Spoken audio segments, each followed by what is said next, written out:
It's working. It's working. Good.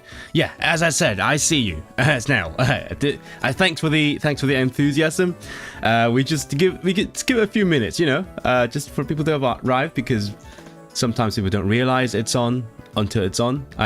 I know that you guys have arrived early, which is amazing. You probably saw the stream before it started, but sometimes people don't realize there's a stream that's about to happen, so they don't know until it had started. So that's why we give a few minutes for people to show up.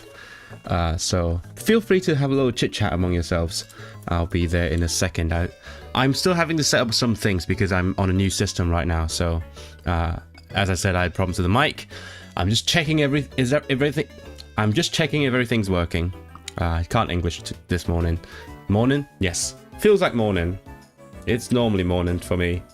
Back in a sec.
All right, I think it's working. Hopefully everything's working.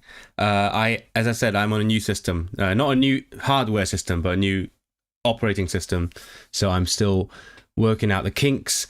So there's a few things to sort out here and there. I think last time the video didn't work, so I had to check what's wrong. It's always like that, How are you guys? How's chat? Hey. What's up? Who's this night's guest? We don't do guests here. We might someday, actually. If someone shows up, if someone interesting wants to come on the streams and chat, that would be fun, actually. I'm very open to it. So please, anyone knows me and would love to come on, yeah, let's do it. Just that I can't really take my computer anywhere else because it's a desktop.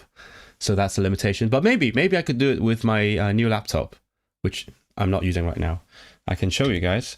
I've got this one. It's from a uni. It's not mine. It's a uni's, but it's for me to use. So I could do a stream on it. It's got the powerful M something CPU. I'm normally an Apple hater, but it gets the job done. It does what it needs to do. It can do video editing and stuff. Beth sy'n digwydd, ifsi. Lot sy'n digwydd. Dwi'n mynd i siarad amdano fo wedyn mewn minute efallai. Yes, lots going on. Today it's going to be sort of an update chat. Yeah. It's going to be a study stream. I think it might be a study stream in a little bit, but at first I need to keep you guys all posted about what's going on, especially since my last video, which has got a bit of media attention, I suppose. Quick question: why is the icon thingy a qu sound? Oh, that is. Oh, because it's a watermark thingy here, isn't it? Because it's a no TTS. I'm sad. I want TTS, but thank you for being a member all this time. 60 months ago, Camille. I think you and me are old. It's 58 now, I think. It should be 58 if you want to be young. So anyway, the icon is a holdover from the days when this channel also hosted a podcast, whose name is Soyin Kwong Sung, hence the K. It is still the icon for the podcast if you want to listen to a language podcast in Cantonese. Whether or not you understand it, feel free to go to Soyin Kwangshan on Instagram, where it still has this icon. I just haven't got around to changing it. I don't have a good icon, right? If anyone wants to make me an icon for my channel, the YouTube channel, not the podcast, I'm very open to it. Feel free to make your fan art, but I don't have an icon other than my big face, so that's what it's going to be for now. Some random thing. Oh, it's Gabby knows the law. hello to Spain. Shumai, Quirty the fish. A long time no see. How you doing? So while more people are still going to arrive, probably. Where's this icon? Looks like Israel's face. Oh, the channel icon is so on the channel name, that's my face. But if you go to my videos, there's a little thing here. How do I point? Hold on. Yes. Here. If you like put your mouse over it, you might see a thing here. That's the watermark. If you click it, it can take you to the channel, and you can subscribe again if you want to, or become a member. And that's still the podcast icon. Yeah. I also kept things updated. That the first stream of 2026. Yeah, that's the first one. Well, Happy New Year. Forgot to say that. I said Happy New Year in my last video, but I filmed that last year. So this is a genuine Happy New Year. And also I posted that last year. I got impatient, like Snail, I guess. I got impatient and posted it on the last day of last year, which I meant to post it on New Year's Day, but I was like, maybe I should give it like an extra day to brew, to cook before the actual New Year's Day. But yeah, Happy New Year. I've updated my donation goals. I'm doing like, it's all about language learning. Okay, I'm not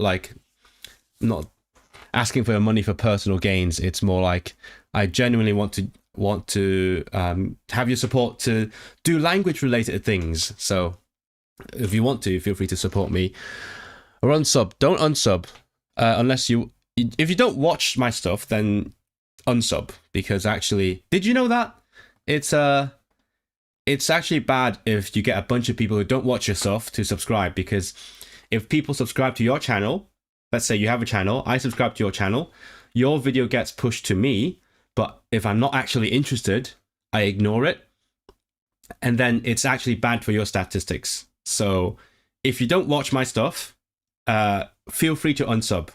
But if you do like my stuff, subscribe. Very simple.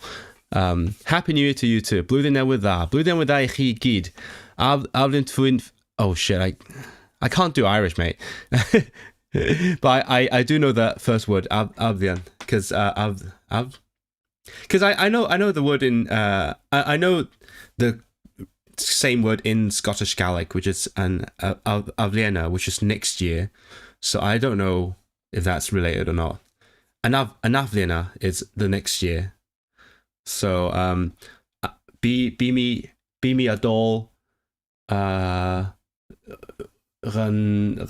Spain and Avliana. I will be going to Spain next year, which is not true, but who knows? I might next year, 2027.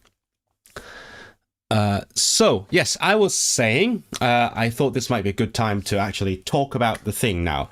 If you haven't seen my last video, you can go and watch that after the stream. But I assume that quite a few of you might have seen it. It's not like viral or anything, but it's like got quite some attention from like newspapers, online newspapers, now also like radio, mass media. I'm still talking to journalists about it, but it's not like it's any secret. Like I'm just telling the same story on different platforms, which is about the citizenship testing. This morning I was actually on BBC Radio Wales as well, telling this story, but that was way before the time I normally wake up. So I don't know if I did well. I just yapped with a half awake brain. But anyway, if you want to check it out, you can go listen to this morning's program at like almost 8 o'clock, just before 8 o'clock. So the journalists keep asking me if there is any updates, and before yesterday, my answer would have been no. So basically, with with the company that runs the citizenship test, the only communications I've had until yesterday was everything that I showed you in the video. So long story short, if you're not caught up, very long story, very short. I asked them if I could do a test in Welsh. They told me we need 12 weeks. They told me in summer we need 12 weeks to prepare it. You need to come to Cardiff. Great. In October, early October, pretty much 3 months, aka 12 weeks ago, I said, yes, please do it. You can have your 12 weeks, prepare the test. And I had nothing for them for over a month. I called them several times in November, and they kept saying, the back-end team is working on it, we're working on it. So I really wanted to believe them. So I did for the time being. And then in late November, early December, I got emails finally that said, would you like to do the test in Welsh? Or like they said, oh, we are about to start the preparation progress. We're about to start preparing tests for you. So that was the part that made me really suspicious, because before that they had said they were working on it, but then in December they said they were going to work on it. So that's like conflicting messages, right? So that was where we were at in the story. So in late December, I made the last video to basically tell you the entire process, what had happened, and I felt very defeated at that point in time. I was like, yeah, it's probably not going to happen. I'm on a deadline. I have to finish the test by March, and if they start preparing now and they take 12 weeks, it's going to be too late. And then that video came out, and then Nation.com reported on it. Some other Welsh-related pages reported on it. I've spoken to S4C News. I've spoken to BBC Radio Wales, and so on. And I've also, who else have I talked to? I send a message, because I've got contacts, right? I just have contacts everywhere now. At some point, it did feel like it felt like it's like a story. I'd made all these contacts over the past year. And then they were all coming back to help give me a hand. So I had been in contact with the Welsh Commissioner. So I was like, oh, let's discuss this as well. I gave them the whole story, basically what I said in the video, with lots of detail, with screenshots and things. I spoke to someone I knew in Plaid Cymru, and then they said, okay, we'll like try to see what I can do, and forward to someone who was interested. I talked to the journalist at S4C who interviewed me pretty much a year ago after my video went viral. So yeah, it's like all building up, all accumulating to this point. So I don't know eventually what helped, but I'm pretty sure that certain parties, probably some journalists, got in touch with the company that runs the test. Not sure if the Welsh Commissioner did. Maybe they did, maybe they didn't. I haven't heard from them. They said, oh, we're going to discuss the next steps. And then I don't know what the next steps were. Maybe they did something as well. But either way, yesterday, I was going to be on BBC Radio Wales yesterday morning, and they rescheduled because of, I don't know, a change in program. And it's changed from yesterday morning to this morning. And wow, what a coincidence. Yesterday afternoon, I got an email from the company. Finally, that's the latest update. And basically they said, yeah, we will do that. Please be reassured. We've been busy, but we'll do that. We can schedule the test. Schedule, if you're pedantic. And they even asked me when I want to do the test. So they were like, give me some dates you'd like to come to Cardiff to do it. To go to Cardiff, I guess, not come. So I was like, wow, now they're really eager. And they could do it really quickly, because they said, oh yeah, you can go there anytime. Like, when do you want? Just let us know. We'll make it happen. Before that, they said, oh, we need 3 months. It's a long preparatory process. But now, just say the word. We'll do it.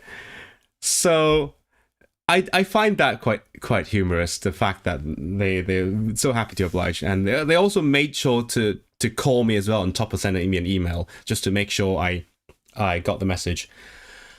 So that's where we are now. I initially told them I wanted to do it in early January, which is now. But the fact is that I'm not done studying. More on that later.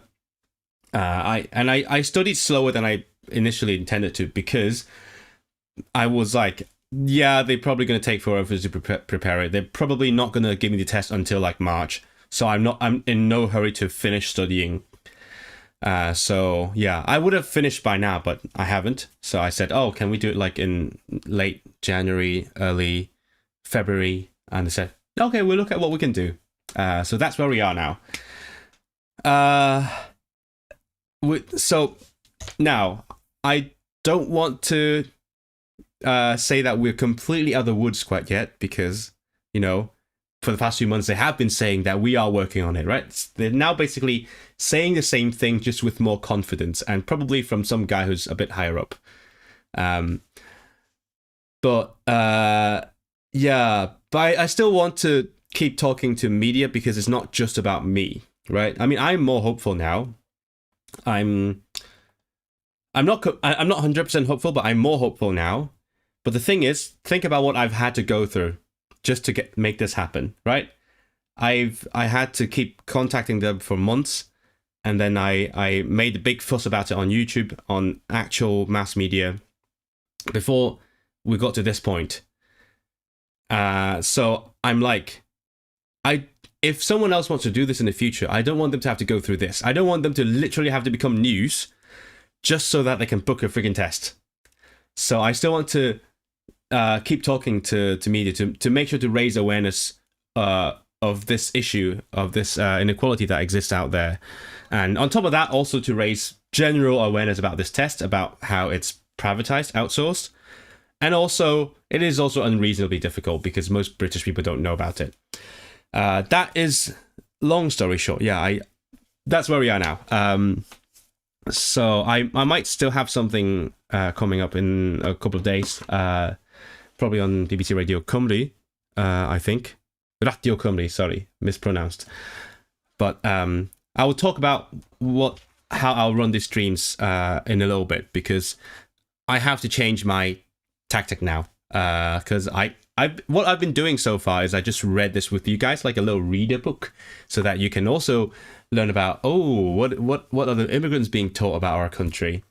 But now that I'm actually, well, again, touch wood, okay, knock on wood. I'm doing it in like a month's time. I'm probably going to change my tactic, and I'll tell you how in a little bit. But let's check in with chat. That's a video, but yes, that's a video. Good stuff, boy. Thank you, Scarf Guesses. Yeah, that's awesome so far. Hope the ending is good. I hope so as well. I'm a bit more optimistic now. I was really desperate defeatist back then when I made the last video, and that was actually unscripted as well. So like, if you look at the comments, I added some extra information in the comments. So yeah, that I literally just ranted at the camera. You're 20 minutes late. You're just in time. You're just in time to hear all the latest updates and happenings. They're spooked. Yeah, they probably are. I wonder what is the thing that finally spooked them, but they were spooked. This can't be the norm. That's what I'm saying. Exactly. So it can't be norm that people have to, again, make a fuss and become a news item to make this happen, right?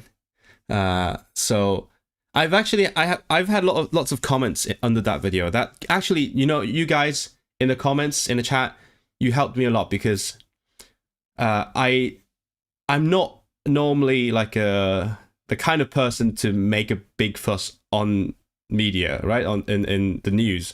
That's not me. I'm like, I like to keep to myself, but my entire confidence of being kind of like a Karen, I guess, comes from the support of the comments under that video. Because initially I was like, am I being too harsh on them? Am I like not giving them the space to do their jobs?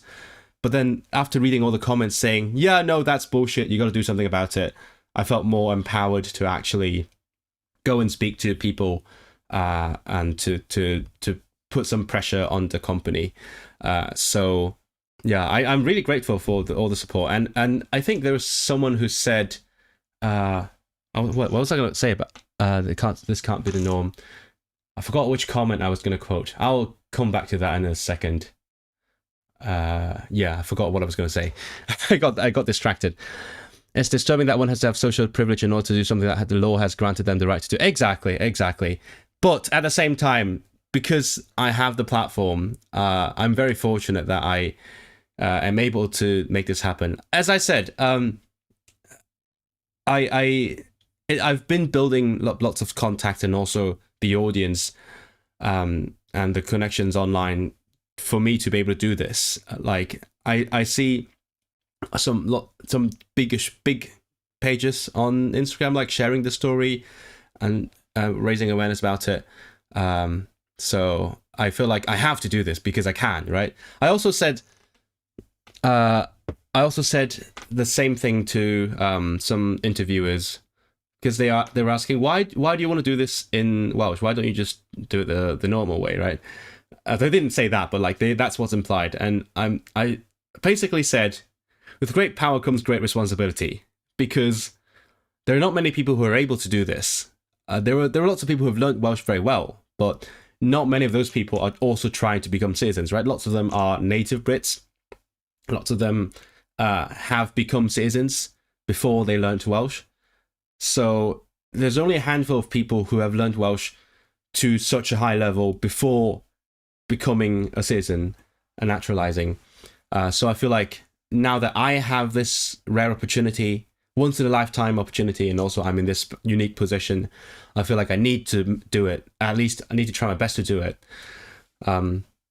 So yeah, so that's why I want to do this. And also, you know, now that I was in that troubled situation and I have the platform, I have the contacts in the Welsh speaking world, I had to give it a try and do the best I could. It's yeah, if you know what I mean. It's basically the Spider-Man mentality. Otherwise, because if not me, then who would do it, right? Do I know Jaden? Of course I know Jaden Animations. I'm actually planning to make a video inspired by her. I imagine because Wales and the Welsh-speaking part is so tight-knit, it's fortunately possible to make more of a fuss compared to other places where you might be ignored. That's a good point. Yeah. Basically, like all the figures in the Welsh-speaking world kind of know each other. I've also heard like the top figures in like, I don't know, government, other higher up positions in the country, in the Welsh-speaking world, are like just the same people. They're just rotating. The good thing is everyone knows everyone. The bad thing is it's hard to break into that circle. But in this situation, yeah, I just happen to be in touch with people, and for example, the newspapers, they have written articles about like smaller things. I just saw one this morning from nation.comedy about basically the writer, the author's New Year's resolution to learn Welsh. I'm like, that's news. Sure, okay. Power to you, bud. Thank you. You should definitely be caring about doing the citizenship test in Welsh. Yeah, I know. That's also, as I said, something that I'm not particularly comfortable doing, but I had a lot of, I was empowered. Yeah, I drew a lot of motivation from the support of my audience to be a Karen, right? You're not a Karen. That's unacceptable for people to be paid to treat customers like that. I mean, they're polite. They just, also, it's a big problem that I'm a customer, right? That this should not be a business. This should be privatized. Yeah, lots of comments were surprised that this is privatized and outsourced. So, also, I recently learned that from Reddit, that apparently it was a different company running the test a few years back. So I looked it up. I went to like Wayback Machine to look at who ran the test. So right now it's a company called PSI Online. And until around 2019, it was a company called Learn Direct. So also another like education related company.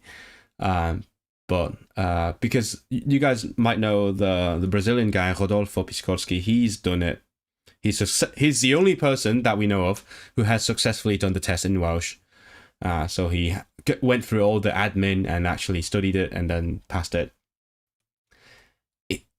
I don't know when he did it. I don't remember when exactly he did it, but it may or may not have been the other company when he requested the test.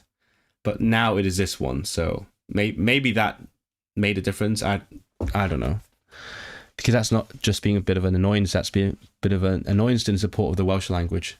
Yeah, I guess. Yeah, that's what I do. That's what I do. There are things I'm really passionate about, and I'm willing to go to great lengths to represent those causes. I'm ethnically Welsh, if that's even a thing, but I can barely speak a lick of it. You're feeling for me, dude. I try, but you know, it can't be just me. I'm here. First of all, it's not all that I am. I know lots of people see me as that guy who speaks Welsh now, and I'm happy to be that person as well, but that's also not everything that I am. My channel, for example, it is not about Welsh. It is about my multilingual life and also things that I care about in the world of languages, and that extends beyond this thing that I'm currently doing. So, for example, the next video, as I said in my last video, the next one's going to be about Dutch. It's along the same lines. It is about like linguistic equality, that kind of stuff. But yeah, just I would love your support with my other endeavors as well. Like, for example, I'm passionate about my language, which is also the source of my enthusiasm for the Welsh language.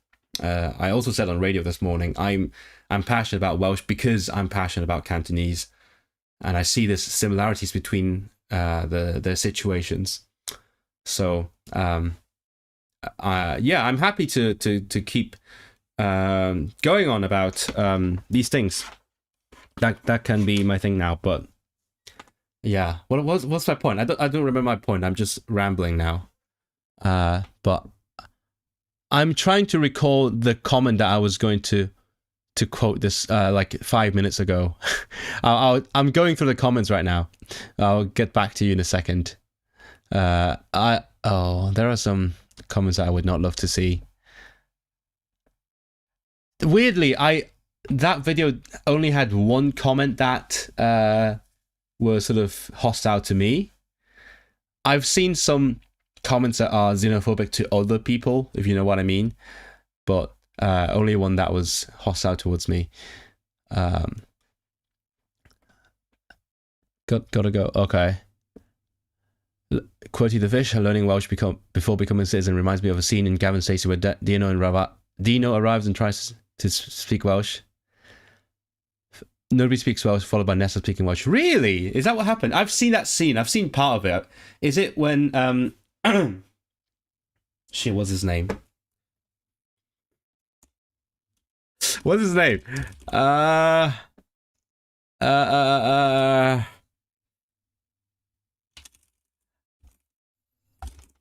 What? I'm blanking. James Corden, yes. Is that when James Corden says nobody speaks Welsh, right? Is that scene? I've seen that scene, and then I didn't know that's what happens afterwards. I've never seen. I know I'm supposed to see it. I don't know if you guys were there when I said it, but basically I have an English friend who says they want to give me the British childhood that I never had, and they said you got to see Gavin and Stacey, mate. You got to do it. I haven't done it, so I don't know anything about the show. It is one of those things that that is a big part of nostalgia for this country. I've been pretty much engaging in Hong Kong nostalgia lately. If anyone in the audience is from Hong Kong, you would know what I'm talking about. Basically, me and my family have binged an entire 40 episode show over the past few weeks from the 2000s. Actually, from 2001. I would have been a kid back then. But I've seen it. I've probably seen a rerun, at least part of it, and then we binged the whole thing over the past few weeks. Yeah. I don't think you're a Welsh guy, although that's how I found you at first. I like how you speak English with a bit of Mancunian accent. That's what I. It's half intentional, half unintentional. I mean, obviously, I know how phonetics works. I know what the Mancunian accent is supposed to be like. I'm not very good at imitating. I can do a perfect Mancunian accent in my head, but not here. But the other half is just me wanting to sound like the place I enjoy living in. So if I guess it depends on the person, because when someone lives somewhere for a long time and also they happen to have a good ear, they naturally adopt the accent of the area. And at the same time, I don't want to be too like local, because it feels inauthentic, right? If I sound like someone from like freaking Rochdale, then but I'm not from there. I don't know anything about the culture. I don't know the slang words. It's a bit off-putting, but a little bit, yeah. I like to be at the time being. I like to be perceived of as like a northern person. That's how I feel like, and I know how to do basic things. Like it's pretty much like a diluted version of the Manc accent, right? That's how young people speak nowadays. Yeah, I like sometimes when it depends on who I talk to. Like this morning, I spoke to someone and I said, I've got my own. I could do that, like me for my, but I don't usually do it. You do have me wanting to learn Cantonese mix. Sharing is caring. Yes, I love doing this like culture exchange thing. I can do a little bit of a spoiler. I do plan to eventually make a video called Meet the Welsh-speaking Hong Kongers. It's like, oh, this is getting out of hand. There's more of them. Because I do know a little study group of Hong Kongers in mainly like Swansea, Cardiff area who learn Welsh together. I haven't met them quite yet, but I'm in the group. So I want to eventually meet them and make a little video with them. So I love doing this because there is a lot in common between our cultures and, well, language in particular, I suppose. So I thought we could probably have a solidarity, and a lot of languages out there as well. Have you guys? I don't know how many Welshies are out there, but so Gwilym Bowen Rhys just made a new show. And he previously made one where he traveled to Patagonia to talk to people over there and make music with them. Hello, Wolf.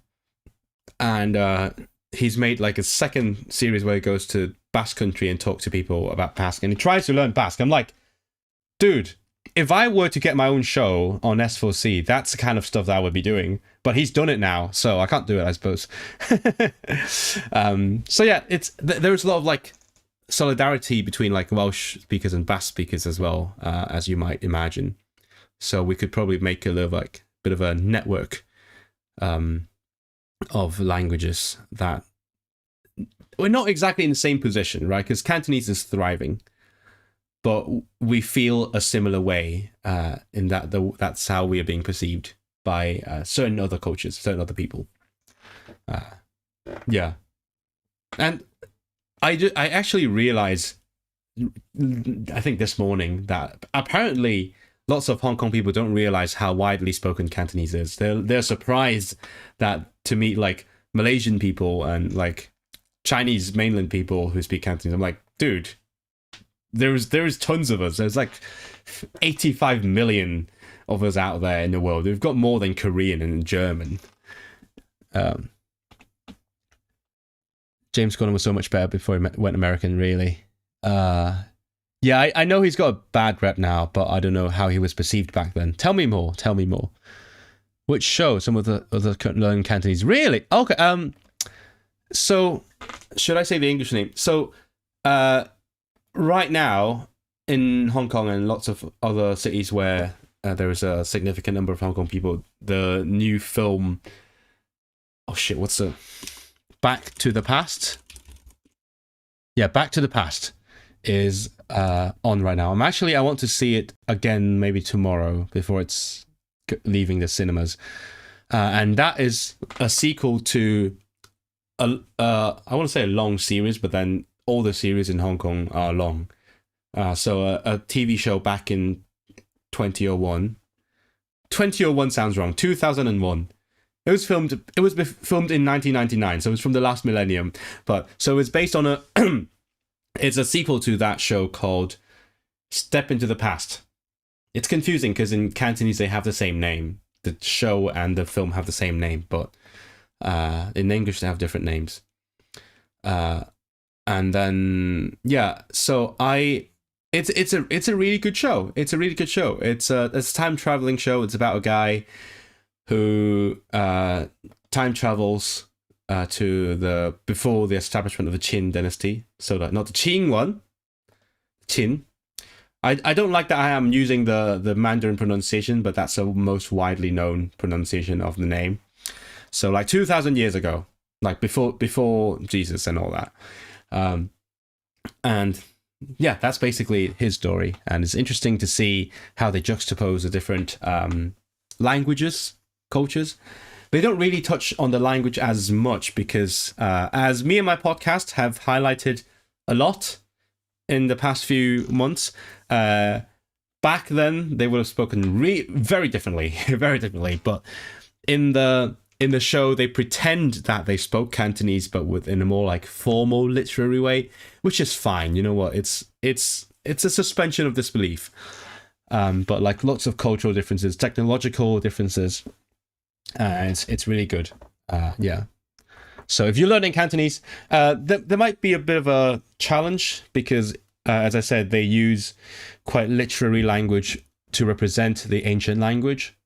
But I don't know. It depends on your level. Like I was recently in touch with. Do you guys know Vladimir Skultety, the Slovak guy who speaks like 20 languages?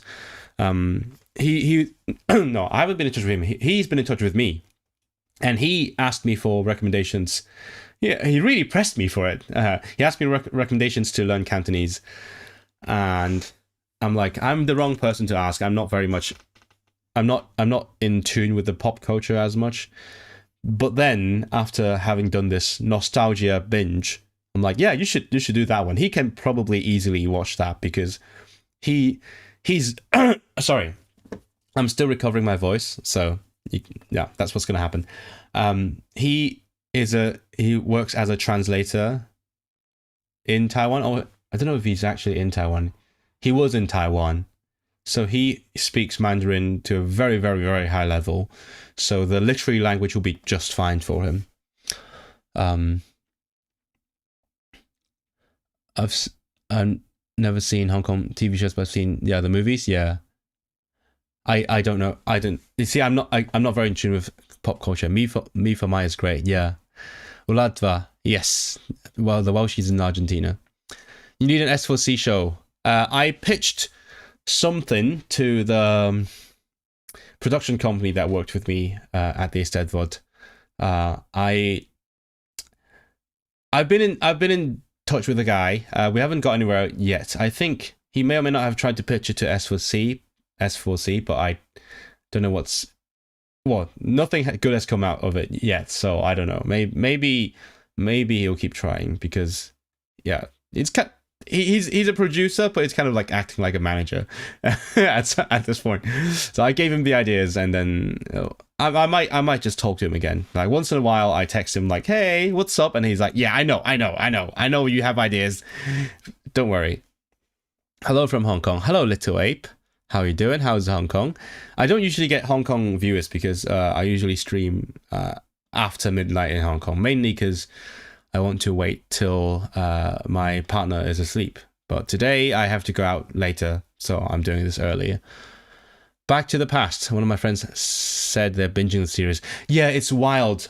So I'm on threads all the time where lots of Hong Kong people are, and loads of people are binging it in the past month. And I actually made a post saying it actually feels like we are time traveling right now because everyone is watching this show from 2001, and then everyone's talking about the stars, the celebrities from 2001 on social media. Well, back then there would not have been social media, but now we're talking about the celebrities from that era, and like, this guy, what happened to this guy, or they were together or something. So it felt like we actually time traveled, and that was a miraculous kind of feeling. They said they weren't so excited about the film. Yeah, having seen the film once, I would say don't have too high hopes. It's mainly nostalgia bait, and there's a lot of discourse surrounding it, saying probably there's been some studio interference because there's very obvious traces of heavy editing, because there's a lot of scenes in trailers that were cut out. There's a lot of characters that were added at the behest of the studio, and some redubbed scene dialogue, lots of redubbed dialogue. So people are like clamoring for a Zack Snyder cut, like the original cut of the film. So we'll see, because the Louis Koo, he himself, he said he's actually working on it, he says. So maybe we'll get that, but he also says it depends on the box office. So yeah, but I'm happy to take the nostalgia bait because I do have that nostalgia. Chinese TV was ahead of the curve. Yeah, I think people say that this show, Step into the Past, is kind of the pioneer of like time travel stories in like that is everywhere in Chinese culture now, because Chinese pop culture picked up on this, and since then they've done like lots of shows, novels. It's really popular. But that show, and also this novel it was based on, they were way ahead of the time. They were like the pioneer. They started the whole trend. Of course, it started in Hong Kong. What's the Welsh learning system in schools? I don't know. You guys tell him or them. Okay. Graham Sai has a bit of writing on languages and hegemony that really feels like your project. What is that? What is Graham Sai? Can you explain Quirty the Fish? Yeah, but also speaking of which, are you guys aware of Sophia Smith Gaylor? I'm a big fan of hers. I'm a Sophia simp. She does a lot of like she does like mainly vertical video. That's her whole thing. I'm not a big fan of vertical video, but I'm a fan of hers. What can I say? And she does things like fun facts about languages that are right up my alley. And also, she's a big advocate for like minority languages and language preservation or conservation. She's written a book called Linguicide, I think. I don't think it's out yet, but I will be one of the first people to buy that book if it is not already out. Let's see. How to Kill a Language. Can I buy it now? Is it pre-order? Yeah, pre-order. When is it coming out? In May! Oh, Jesus. Yeah, so that's going to be a while. But yeah, I recommend it. I love her stuff. You guys, please send this to her saying I'm a big fan. Hi, let's collab. She's much bigger than I am. But speaking of which, one of the best things that came out of this whole citizenship thing is that I have now been called a popular language learning content creator by like nation.com, by like BBC Radio Wales and other outlets. And this makes me so happy. I never saw myself as a popular creator, but they said it, not me. So thank you very much for calling me that. Him. Okay. And oh, it's like a person. Antonio Gramsci. Is that Italian? Founding member of what? Hold on. So it's screen sharing time. What is this? Italian Marxist philosopher and politician, founding member and one-time leader of the Italian Communist Party. What? Wait, what? What does this have to do with me? And like NATLDR? Chat, how do you pronounce this? Is this hegemony or hegemony? I keep forgetting. What does it mean? I can't read that much right now. Can someone give me what is this? TLDR. Please give me TLDR. Hi, Eric Sheminsky. Good to see you here. My Cymraeg education wasn't great. They teach you to pass exams only. That's always a thing, isn't it? Same in Welsh, Wales, same in Ireland. It's very exam focused. As far as I know, you know what? I would love to go to like Ireland and talk to people about what is wrong with Irish education. I've heard that they do a lot of reading, like literature, without actually being able to speak it. That to me just feels wrong. Like I'm not let's only learn how to use daily phrases. I'm not that kind of person. I love exploring the depth of a language, not the depth, but depth. But that feels wrong to me. If anyone knows more about it, let me know. Or if anyone wants to sponsor me to do a video over there, I'm also very happy to do it. Maybe I'll learn some Irish for that. I already know some Scottish Gaelic. Might as well get the full set. But how is it like in Wales? That's a part that I can't comment on because I haven't gone through it. I've only done it as an independent learner, and I've got to where I am. So I don't think mandatory Welsh education is really practical. Yeah, see that's my question. I want to ask, like, why can't they do it well? Like, English education in Hong Kong isn't amazing, but we turn out fine. The obvious answer is because necessity. If people need it, they will learn it. But also, there are so many things you could do to improve education, right? It's not just one factor. It's lots of different factors. When I tried to learn it, student books are much more accessible, such as Dysgu Cymraeg. Yeah, the Dysgu Cymraeg. Where are my books? Where are my books? My books are there, I think. Yeah, I missed a class this week because I was in Portugal. Portugal video coming. But that one's going to take longer because I didn't film on location. I planned something related to this trip.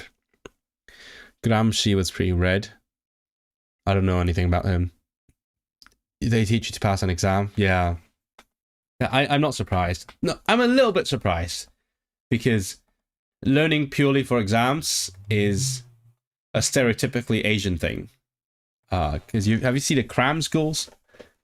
Maybe what I'm guessing is maybe they teach you to pass exams, but they don't go as far as Asians do, because we go pretty extreme. We literally we have all those cram schools and like special little notebooks for you to study, and like, I mean, that's also what this is, isn't it? No, not this one. That's kind of how we studied for our school exams. That just learn the precise amount of information that you need and nothing else, and then do lots of past paper, and then that's the whole thing. We have books like this. So you know what, Hong Kong people, when we come to the UK and we have to do this freaking test, we feel right at home. It actually feels at home because we're so good at doing this. In general, I don't want to generalize, but like, most people are well trained to do this. I'm the exception. I'm trying to learn this stuff. See, not many people actually read this. People are laughing at me, for real. They're like, why are you trying to read this? Nobody needs to do this. You just do the questions, learn the questions, and bam, you're done. But I'm like, I kind of want to see what's in the books. I want to see what they teach you, right? What stuff they gloss over, what stuff they focus on. And I genuinely enjoy learning about this country, the UK. It is interesting, and so I want to do it. But yeah, what was I? Cram schools from anime? Yeah, you know, cram schools from anime. Are they in anime? Oh mate, amazing. I miss my culture. Never been to a cram school, by the way. I'm a cram school virgin. It's a weird flex, I know, but I know people who haven't been to cram schools either. My high school became split into two schools after I left, English medium and Welsh medium. I'm pretty enthusiastic for those kids if the proximity to Cymraeg. I guess, yeah. If you're not exposed to it, like lots of people saying in my comments as well, saying I've never heard a word of it in my life. Like I have literally no reason to learn it, and those people are like in, I don't know, Swansea, Cardiff, and I do get it, because to them it actually feels like it doesn't exist. Right? It feels like Welsh doesn't exist anywhere if they are pretty much in that little community of theirs that is mostly English speaking. But as I say, to me, it is genuinely a part of my life in the United Kingdom, because I use Welsh in my daily life. I have friends that I talk to all the time and troll in Welsh. I watch TV. I read lots of books. I've got these ones that I'm about to start reading once I finish my 500-page French book. So it is my life in the UK. So yeah. My high school became my brother went to Welsh medium school with a Welsh name. Why don't all schools be like a Welsh medium but the other way around? What do you mean? What do you mean, Leon? Be like, what? That might be just me from the northeast, right by the border. Yeah, fair enough. The environment is important. I'm so annoyed with the Roman Empire because we could actually be speaking Celtic language in the north of Spain, but we don't. Yeah. So I was speaking to someone last night and we talked a little bit about Galicia. I would love to go and see how Celtic Galicia is, because I know they have the Celtic festival over there. I don't know what they actually do. I don't know in what ways they feel Celtic. I know that they have the spirals. I know they don't speak a Celtic language anymore. So yeah, I'm very curious. And also they say Galicia is the Galicians say that they are the mother of Portugal, and I like Portuguese, as I said in previous video streams. So I'm very curious. But yeah. Oh, well, what can you say? It's the Romans. You got me thinking about the Roman Empire now. Thank you very much. Can I give you a weird fun fact, chat? Like this is a really specific fun fact. So you know how the Roman Empire is pretty much around like 0 AD, right? Around the birth of Jesus. Now, like previous and next couple of 100 years. And around the same time in China, you have the Qin dynasty. You know what? I'm going to quickly look up the old Chinese pronunciation, because I'm going to respect the original language. Let's see. The Xin dynasty. Okay, so around that time, albeit very, very short-lived, like nothing compared to Roman Empire. It was like 15 years, but the Xin dynasty was around the same time, and it was also not about the length, but also it was the first dynasty to like unite China in quotes, because it had been like a bunch of different. It was a warring states period, so the Xin dynasty defeated them all and united them, whatever. So it has this reputation of being like, oh, the empire, and also the Xin emperor was the original Chinese emperor, or let's say just the original emperor. So when later, a few centuries later, when Chinese people came in contact with like Westerners, they learned about the Roman Empire. They decided to call the Roman Empire the same name. They called them what is in Cantonese Chun, so the Xin, the same character. So that's a weird fun fact. They around, I think, like 700. Let me really check really quickly. Oops, what did I do? What did I do? Okay, nothing. Dai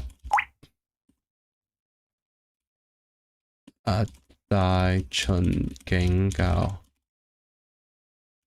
Lao. Yeah. So there is a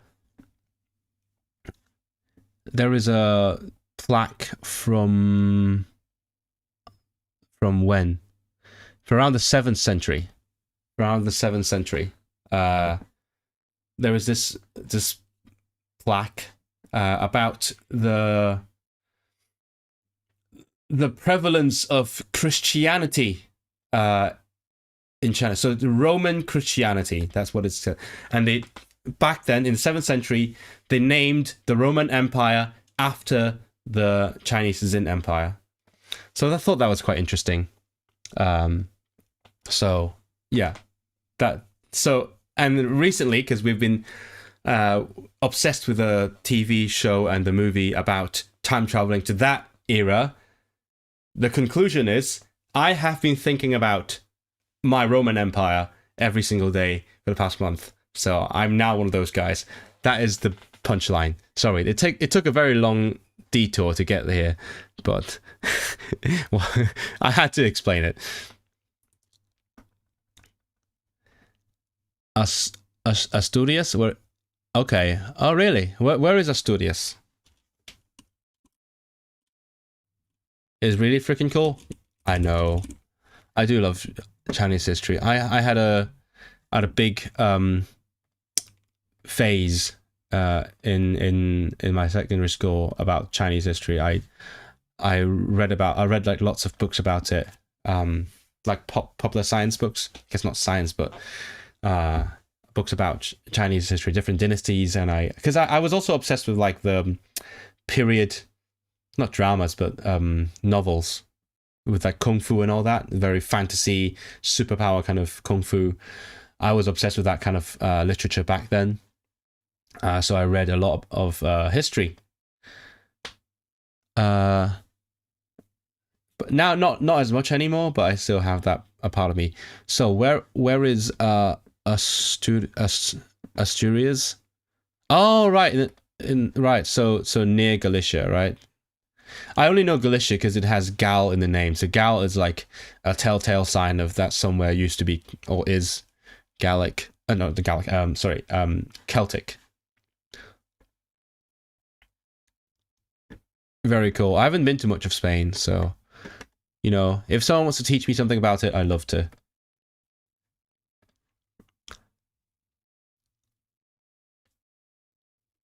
YouTube blocked your message. What did they block? You call Halloween Samhain? Yeah. Really? Whoa! You call that Samhain in Spanish?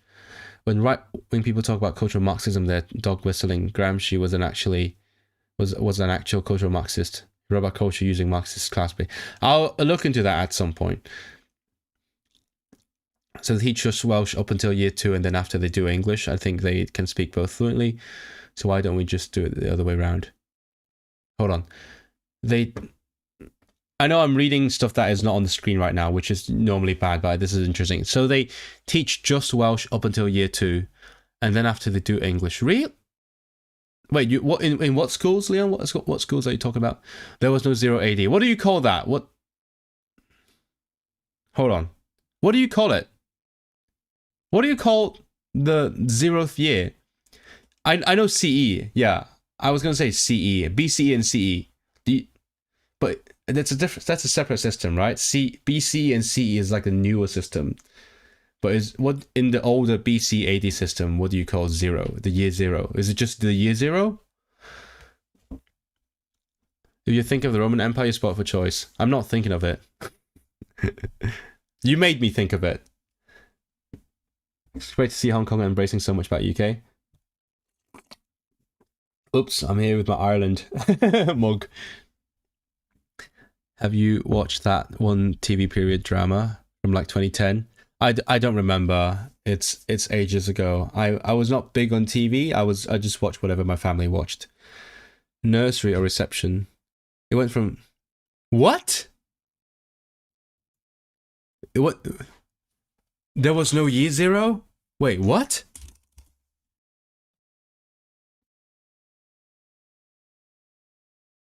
I'm in shock. Sorry, year 0 does not exist in the AD calendar year system, commonly used to number years. AD 1 is the epoch, so that the year 1 BC is followed directly by year. No way. Wait, so is it the same in the CE system? Common era. Common era. It's the same system, right? So there's no year zero. Holy shit. How did I never know about that? Wow.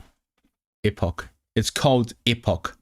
That's a word for year zero. Okay. No, I guess that's the word for the shift from BC to AD. I thought you were talking about schools. I don't even want to think about there being no year zero. That messes with me so bad. Why? That doesn't make sense at all. It's 1 BC straight to 1 AD. By the way, I just remembered the comment that I was going to talk about like half an hour ago. Someone said, I can actually just show you the comment. Is it really that hard for them to have their question back translated into Welsh? They only have to translate each question once, and then it's in their bank forever. And I do agree. I hadn't even thought about that before this. Like I just thought, yeah, they need to translate the test. But if you didn't know this about the citizenship test, I hate saying this word, citizenship. I can't say it for some reason. Citizenship. It's a limited set of questions. It's just these questions that are in here. There's a lot of them, but every test is like a selection of 24 questions from this set, from this book. At least as far as I know. Don't quote me. Maybe it's an urban myth, maybe. But generally, people have accepted that that's how the test works. And so far, I haven't heard any evidence to the contrary. So I'm assuming the hypothesis is true. Okay, that's how science works. So if they wanted to make Welsh tests, and not by extension like Scottish Gaelic and even maybe Irish, if they really want to make this accessible, they could literally just translate this one once. Easy. I mean, it's a big book, but pay someone to do it. It's gonna cost you like, I don't know, at most a few hundred quid, right? And then every time you could just pick some questions from the Welsh question bank. So yesterday, when the company called me, like when they were booked, and they were like, "Okay, we gotta deal with this. So, and at the end, we sorted things out. I just added, so hey, why can't you just do that? Why can't you just translate the whole thing, and so that in the future, if someone else wants to do it, you can just simply give them the questions. They didn't have an answer. They sort of waffled a bit, but yeah. If I were them, just in case this happens again, and some other idiot makes a big fuss with the Welsh Commissioner and all that, I would just get this done. It is actually not complicated. It's just translate it once. That's it. So easy. And they can also guarantee the quality as well, because I've heard the translated test, because I know the guy who did it in Scottish Gaelic. He actually replied to my post on Blue Sky lately. He said the Scottish Gaelic test was really poorly translated.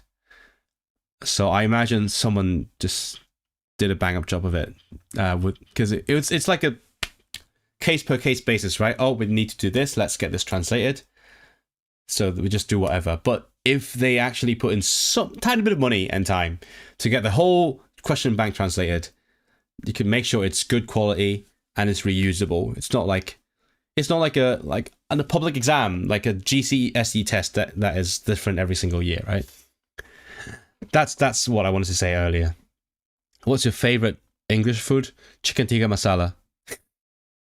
Epoch, is it? Is it epoch? 24 questions in the test. So, yeah. The book doesn't even look that big. It would be pretty trivial to get printed. Yeah, just make an online version on your passport. I think learning to speak like a local with local slang is the ideal. That's a peak aspiration for me. Oh, are you learning Cantonese? Yeah, I think it's very much tied to identity. If I identify strongly with a specific local community, then I would try to speak as closely with them as possible. or maybe not necessarily the community, maybe just a person, like the way I speak Welsh now.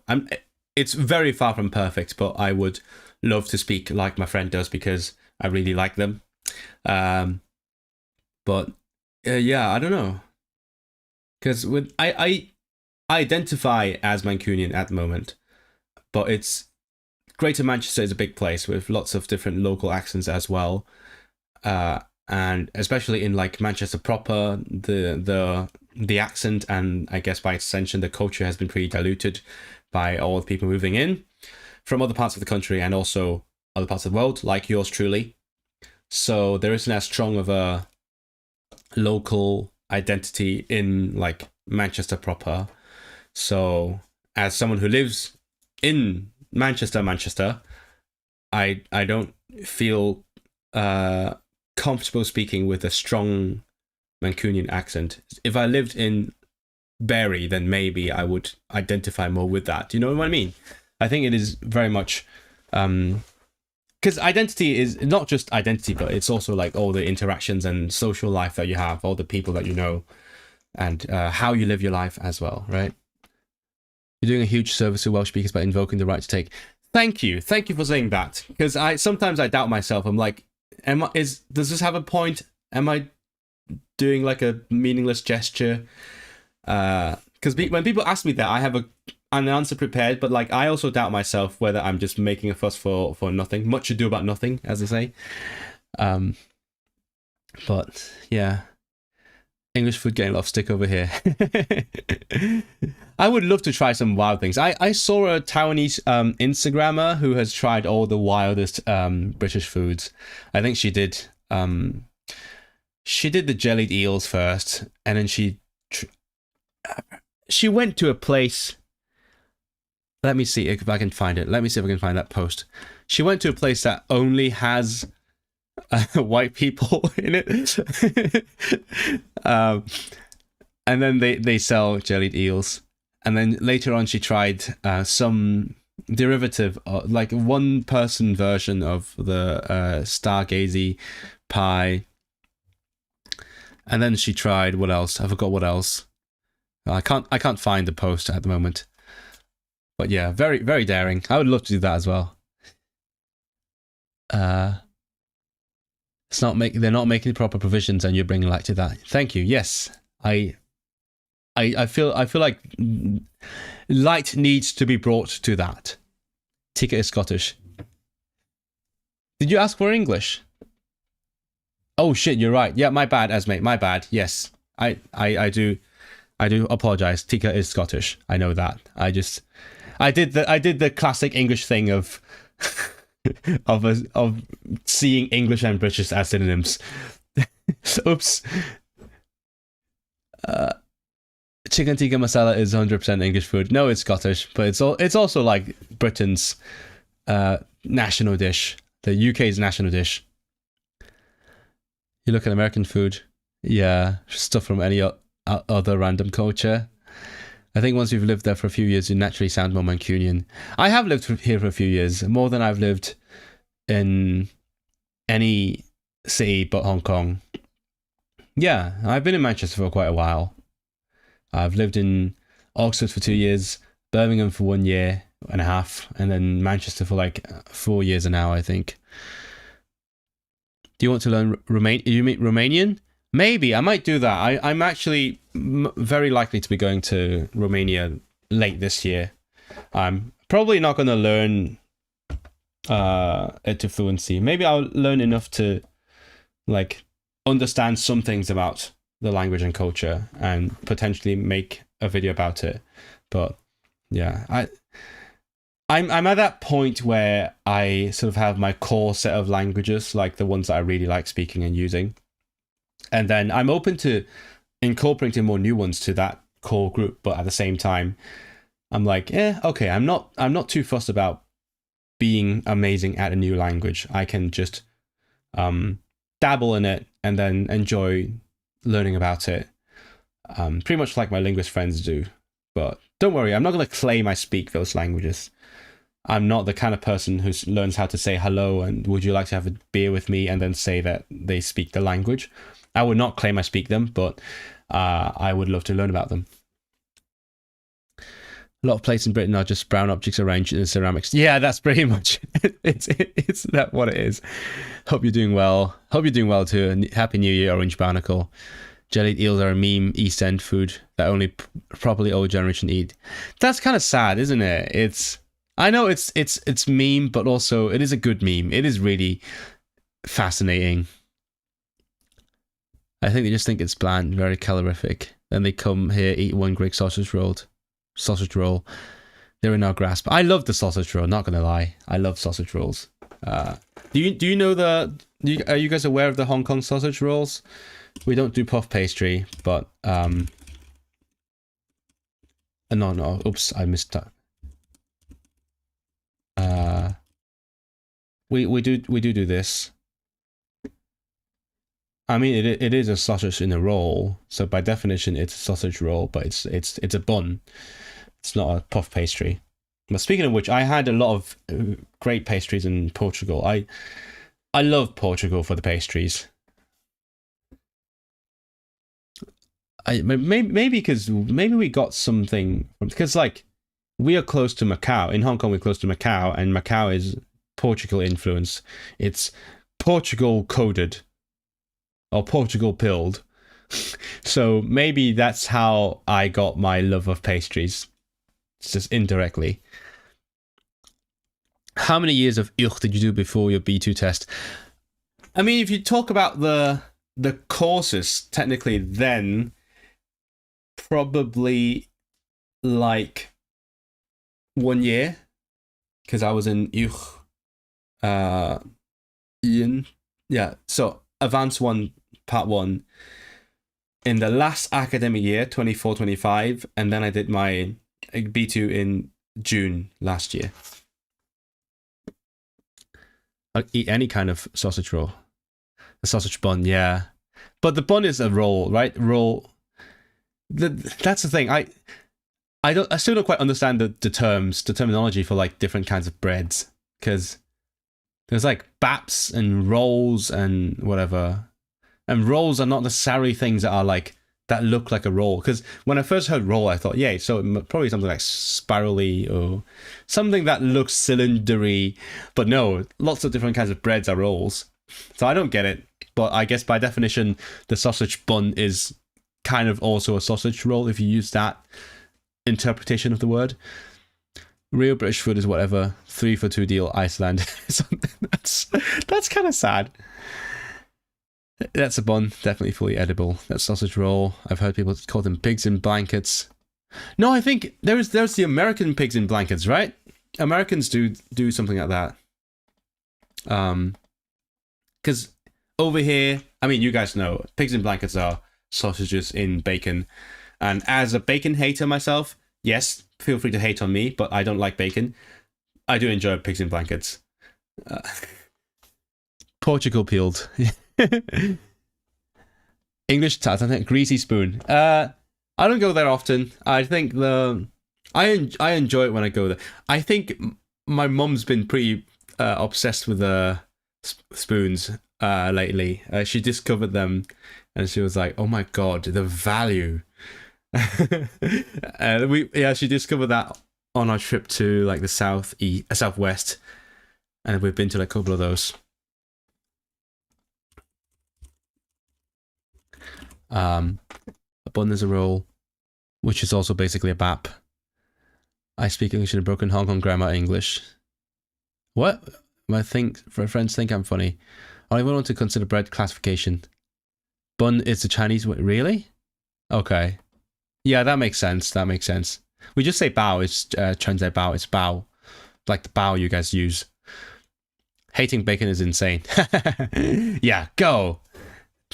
I mean, I'm very tolerant towards bacon lovers, but I'm very outspoken about my position that I don't like bacon. There's an NPC in the game, Sleeping Dogs, that yells pork bun. What? Pork bun sounds very Portugal pilled. They do maybe they put like a beef steak, like a bifa in Portuguese, right? Bifa or prego no prato, like but that's on a plate. No, so they have prego, which is a steak, and then put that in a bun. Okay, now we need to move on to the next part of this stream, which is actually an important thing I was going to talk about, which is how we're going to do things from now on. Because as I said, what I have been doing on these streams is I've been reading through this book with you guys and exploring it. I enjoy it. Those of you who show up enjoy it, but at the same time, it's not great for retention. And more importantly, I'm running out of time because for the newcomers, TLDR, I'm, again, knock on wood, I'm probably going to do the test in a month. So what I'm going to do is I'm going to read this off stream, and instead on these streams, I'm going to do something new with you guys related to the test, and also more interactive. Yay, new year, new kind of stream. I'll show you what. So I recently discovered this website. 1 second, I need to position it right for the screen. Yeah, it's called Britizen. It's basically like a Duolingo for British citizenship. It's kind of wild. Oh. This is a tenner from me to you. Oh, why is my speakers on? But thanks. I'm John Freeman. Thanks, John Freeman. I'm not John Freeman. You are. So I could just put your tenner into this website. I'm not quite sure what is in the paid section. What you would unlock by paying them. I know there's like paid content, but I just discovered this. It's basically, as I said, Duolingo for British citizenship, and which in itself is kind of a wild thing to say. But what I'm thinking is maybe we can do that. See, what they have is they have mock tests for each topic. So when you go in here, you have like questions on each topic in the book. You have mock tests for the entire citizenship test. So that's all the content. And I'm not going to do that yet. I'm going to save that for later because I haven't done reading the book. I might do this for now. This one is, if you have an account, they can save that for you. They have the full study guide. This is basically the entire book. That's the entire book in website form. So I could just read that. I could have been doing that. If I had known about this, I could have been reading that with you rather than reading off this stupid book like this. That's oh well. If only. Revision notes. So that's like what you need to learn like in the last week. So you just go through the revision notes, the main points, and then cheat sheet. You need to remember when the Magna Carta was, that kind of. So what's the difference between this and revision notes? I don't know. I'll go through that later. But more importantly, the best thing about this is I can do this with you guys. And also, I can do it in Welsh because these ones are in English. So if I want to practice it in Welsh, all I can do is translate in my head. But with this, I can, for example, just do this. Bam. I mean, it's not going to be perfect, but it's a good idea of how it's going to feel like when I do the test in Welsh. So let me know what you think while I catch up with chat. It taught me that I don't know how to play Mahjong. Bacon is overrated. Nice. Yay, Orange Barnacle in the same team. Taught me that I want to learn Mahjong. I might learn Mahjong sometime, but I'm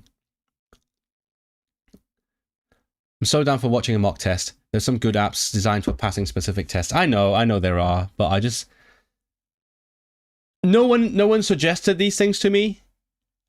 And also, I mean, to be fair, my goal was to read the entire book. I wanted to read the book with you guys. That was the plan. So despite that, I did know you could do tests online. I wanted to read the book. But now that I'm a bit short on time, I could just start doing this. But yeah, I'm aware of like driving test apps. Don't even know. Okay. I'm down for the test. Let's see. Okay. But I'll be doing this in Welsh because that's kind of the point. But I will be translating that into English, back translating it as we go. For those of you who don't speak Welsh yet. So mae hwn yn braf categori ar gyfer ymgeiswyr dynasyddiaeth Brydeinig. So this is the test in the category Life in the UK. Mae'n cynnwys 18 y cwestiynau. That's the wrong grammar, but fine. O'r categori gwerthoedd ac agwyddiorion yn DI. So values and principles of the UK. Answer 14 or more to pass. Available. Oh, they couldn't translate because it's misspelled. In PDF. Okay. Let's try this. I've read like around half of the book, so I've done. Let me see the. Let me check. The content page. I've done values and principles. What is the UK? A long and illustrious history. And then I'm halfway through this. I've read up until like arts and culture. I've done like architecture. Haven't done leisure. Leisure? Yes, leisure. Leisure or leisure? I forgot again. Leisure. Yes, leisure. Okay, I was right the first time. And I haven't done this one. So yeah, we could do just this part. Terrible app. Unusable. Well, untranslatable is what it is. Pa ddau yw tiriogaethau tramor Prydain? So which two are Britain's overseas territories? Ireland, St. Helena, Falkland Islands, Hawaii. Chat, let's do this.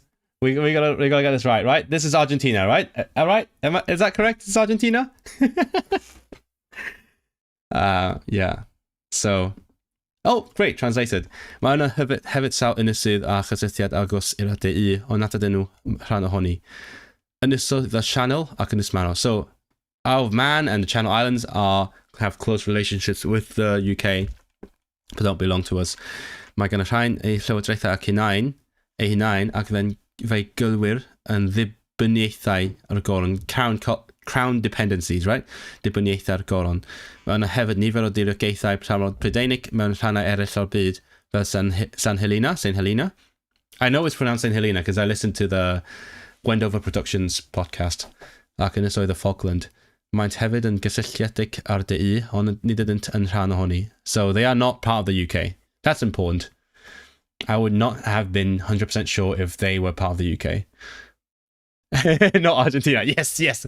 I'm pressing the right buttons there. You don't even know. So American is leisure, British is leisure. I grew up saying leisure, but apparently leisure is old-fashioned in the UK. I got that confused because I grew up saying privacy, but that's the American one. Here we say privacy. Ariannian and bendant. Oh, someone's trolling a bit, like me. I wouldn't have known St. Helena if the other ones weren't ridiculous. Hashtag politics. Well, I see. That's also the thing. There are lots of things that you would know if you're like genuinely interested in the country and the culture and the politics. Like, I learned about the suffragettes from like the statue that's in central Manchester of Pankhurst, and also like I'm interested in places, so I listened to that podcast, which admittedly is an American podcast, but through that I learnt about the relationship between St. Helena and the UK. So I'm actually in a good position to do this test. I just don't know the very specific facts, like who did what. That's the hardest part for me, because I know things. I know St. Helena because oh yeah. No, is that where he went? No, that's not where he went, is it? Is that where he went? Anyway, be sydd ddim yn egwyddor sylfaenol o fywyd Prydain? What is not a fundamental principle of life in Britain? Treat others fairly. Take care of yourself and your family. Drive a car. And take care of the environment. So, do you think that driving a car is a fundamental principle of life in the UK? I would say so. Driving a car is not. Yeah, you don't have to drive a car. I guess eventually people say that I have to do that. You know how in Hong Kong we say if you're 30 and you don't drive, what's the next part of that? You're a shame on your family or something like that. That's probably like an adaptation of that Margaret Thatcher quote. I can't believe we got that from Thatcher as well. Yeah, but if you don't know, Thatcher said, if you're 30 and you don't drive a car, you are what? You're a failure of a man. That's what she said. So according to Thatcher, that is a fundamental principle, but I guess that's not the right answer. Clearly written by a Londoner. He was in prison there? Yeah. I knew Elba. Elba. What do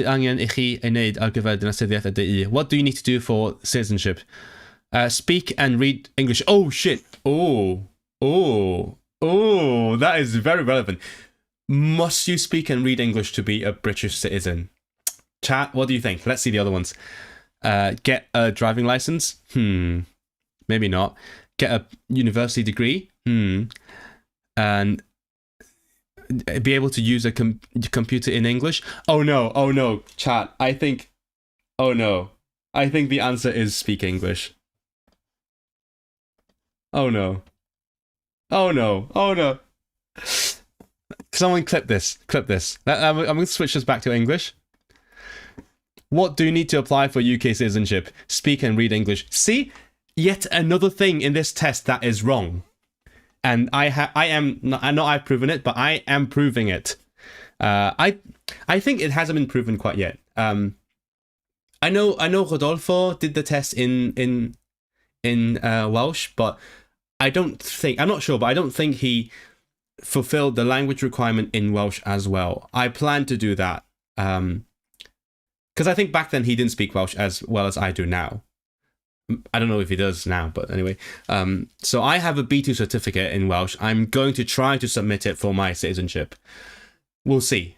If they accept it, if I do this test in Welsh and also they accept my B2 certificate in Welsh, then this answer is wrong. You will need to speak and read English and have a good understanding of life in the UK. Anyway, so let's go back to Welsh. The irony is Hong Kong not walkable? Hong Kong is walkable. Hong Kong is very walkable. But that's the thing. Driving in Hong Kong is more a status symbol. That's why people connect it with their, I don't know, self-esteem. Because like most people don't have to drive. Because in countries where you have to drive, it becomes a normal thing, right? It's like, oh, it's a normal thing of everyday life. But in a place where you don't have to drive, driving becomes a status symbol. So that's why. I think you could say no and argue against it if it's the wrong answer. I'm not going to argue against it. But imagine if this was in my actual test. That would be really ironic. That would be really, really ironic if this were in my test. Speak English. You can apply and still be unsuccessful. That's true. Anyway, let's see. Beth yw egwyddor sylfaen o bywyd Prydain? What's another basic principle of life in Britain?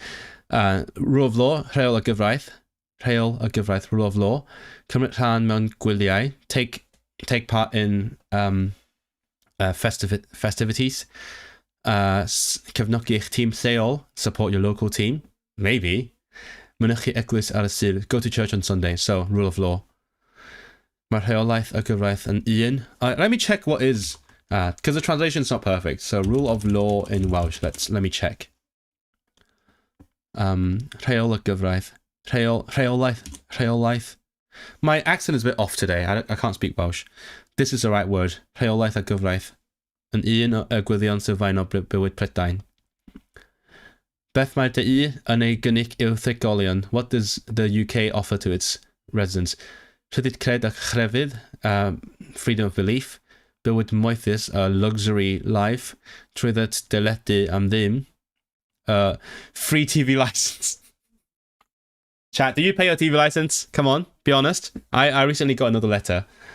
True that delethi am dim. So you don't get that for free. Income habe delethi. Can you get tax-free income? So I guess freedom then. You get freedom of belief, freedom of expression, freedom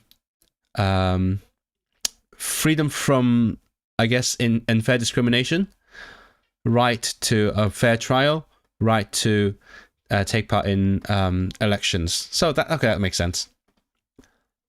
Support your local team.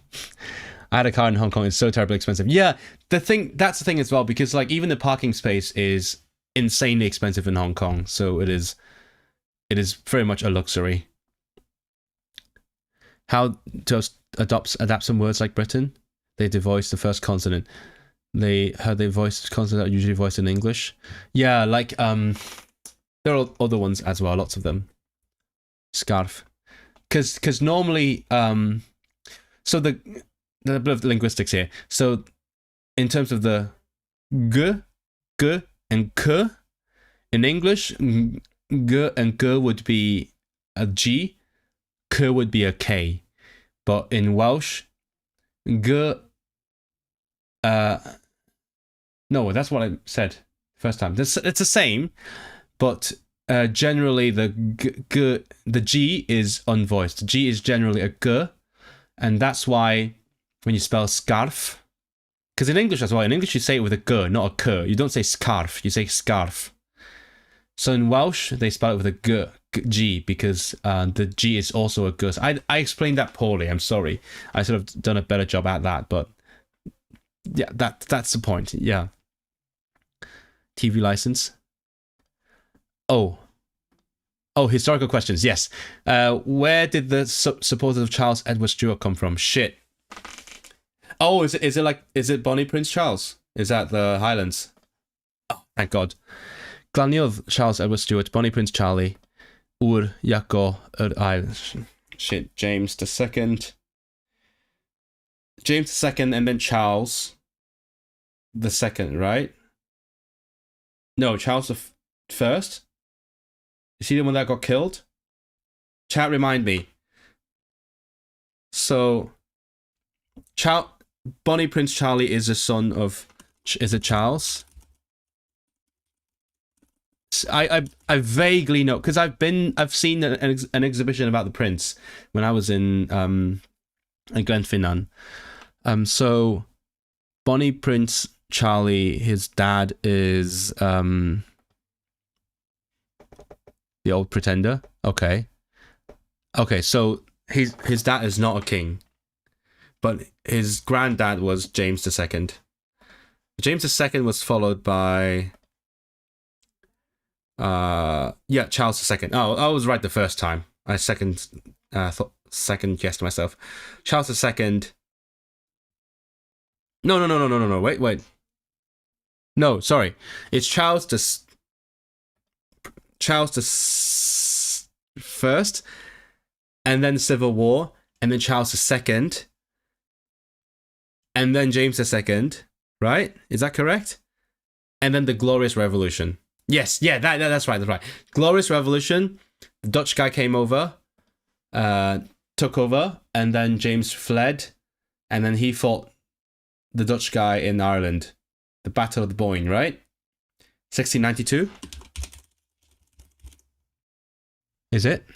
1690. Damn, so close. 1690. Very close. And then what? Like, Bonnie Prince Charlie went to Scotland? Oh no, he's from Italy, isn't he? Right? He was born... Yeah, he's born in Italy. I remember. And then he went to Scotland and people supported him. The Scots wanted him back, right? Yeah, and then they fought and whatever. Bonnie Prince Highlands, over the sea to sky. I had no idea. Charles II was a survivor. Yeah, Charles I got like, right? Bonnie Prince was in the next century. Second Jacobin rebellion. James II. What, the second Jacobean rebellion? When was that? Jacobite. Jacobite Rising. Yeah. Okay, right. So Jacobite Rising was in this 18th century, so halfway through 18th century. That was way after James II, wasn't it? So let me just double check. So William, William came, and then it's Anne. Anne is still not quite at Bonnie Prince, so it's Anne and then George. Okay, so this Bonnie Prince Charlie thing, that was during the Georgian period. Okay, good, got that. Charles II was 100% party animal. Really? Jacobin is Jacobite. Beth yw'r cyfrifoldeb sydd gennych fel dinesydd y DI? What is your responsibility as a citizen? Go to library. Keep what? I don't know what a rhandir is. A shared land? What the fuck is it? Maybe that's a mistranslation. Ask about yourself and your family? Go to the cinema. What? Keep an allotment. Oh, allotment. Oh yeah, I feel like I've checked that before. Allotment. No, let me check. Allotment in Welsh. Allotment. Yeah, it is rhandir. Rhandir. Okay. Keep an allotment. Look after. Oh, that's a mistranslation. Oops. Didn't mean to do that. That's a mistranslation. That should be gofalwch amdanoch chi. Wait, so what is my responsibility?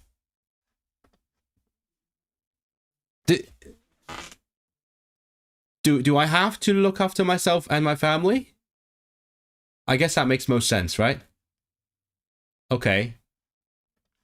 I don't feel like I'm legally required to, though. Like, chat, am I legally required to look after myself and my family?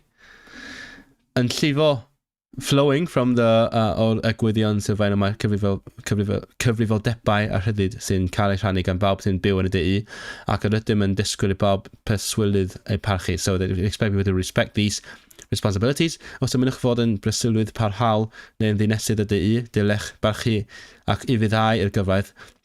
So obey the law, parchu hawliau eraill, respect other rights gan gynnwys ei hawl, other people's rights, ei hawl i barn ei hunain, respect their right to expression, treat ad eraill yn deg, treat other people fairly, gofalu amdano chi eich hun a'ch teulu, gofalu am yr ardal yr ydych yn byw ynddi ar ymgylchedd. Take care of the environment. I don't think many people are doing that. That's a weird question. Okay, nid oes lle yng Nghymdeithas Prydain I eithafiaeth nac anoddef garwch. So there is no place in British society for extremism and intolerance. So there is no place. So it should be true, right? True. Yeah. No extremism, no intolerance, right? This is what you need to know as a British citizen. No intolerance.